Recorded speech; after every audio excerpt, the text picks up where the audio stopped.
আমি এই মুহূর্তে দাঁড়িয়ে রয়েছি তিস্তা ব্যারেজ এলাকায়।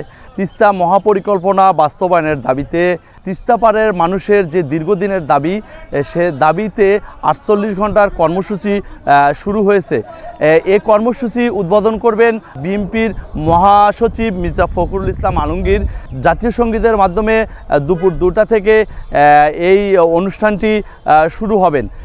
আসলে তিস্তা পাড়ের মানুষের যে দীর্ঘদিনের দাবি, সে দাবি আদায়ের লক্ষ্যে তারা সর্বস্তরের মানুষ একত্রিত হয়ে এই কর্মসূচি সফল করার লক্ষ্যে তারা একত্রিত হচ্ছে। আমরা জানতে পেরেছি বিএনপির ভারপ্রাপ্ত চেয়ারম্যান জনাব তারেক রহমান এই অনুষ্ঠানে ভার্চুয়ালি যোগদান করবেন। আসলে তিস্তা পাড়ের মানুষের যে দীর্ঘদিনের দাবি, সে দাবিটি তারা বাস্তবায়ন চায়। বিগত সরকারের আমলে বিভিন্নভাবে তারা বিভিন্ন আশার আলো দেখিয়েছে, কিন্তু বাস্তবায়ন হয়নি।